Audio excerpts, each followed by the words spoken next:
एकत्र दिसले आहेत। हे दृश्य आपण पाहतोय, शरद पवार आणि सुनेत्रा पवार हे एकत्र दिसलेत। युगेंद्र पवारांनी सुद्धा सुनेत्रा पवारांचे आशीर्वाद घेतल्याचे यातून दिसतंय। ही एक्सक्लुझिव्ह दृश्य तुम्ही साम टीव्हीवरती पाहताय। एका बैठकीसाठी सुनेत्रा पवार ज्या शरद पवारांच्या सून आहेत त्या देखील या ठिकाणी आपल्याला एकत्र दिसल्या आहेत आणि या दृश्यांमधून आता पुन्हा पवार कुटुंबासंदर्भात चर्चा सुरू झाली आहे।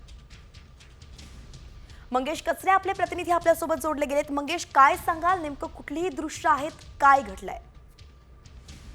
आज बारामती येथील विद्याप्रतिष्ठान या ठिकाणी एका मीटिंगच्या कार्यक्रमानिमित्त आज शरद पवार, सुनेत्रा पवार आणि युगेंद्र पवार हे एकत्र आलेले आहेत आणि हे अनेक दिवसापासून एकत्र आले आहेत। आज युगेंद्र पवार यांचा वाढदिवस देखील आहे। त्या वाढदिवसाच्या निमित्ताने युगेंद्र पवार यांना वाढदिवसाच्या शुभेच्छा देखील देण्यात आलेल्या आहेत।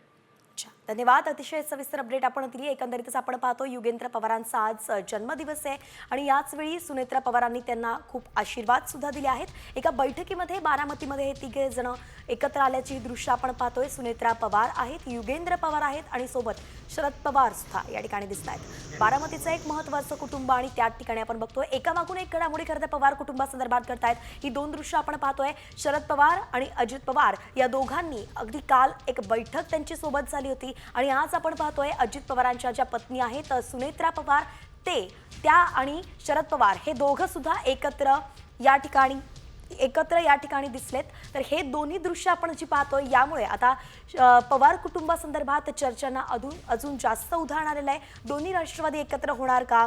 पवार कुटुंब पुन्हा एकदा एकत्र नांदणार का? राजकीय वर्तुळात सुद्धा या संदर्भात आता चर्चा सुरू झालेली आहे। चर्चांना उधाण आलंय। एकामागून एक या ज्या घडामोडी घडतायत ते या सगळ्यांचं कारण ठरलंय।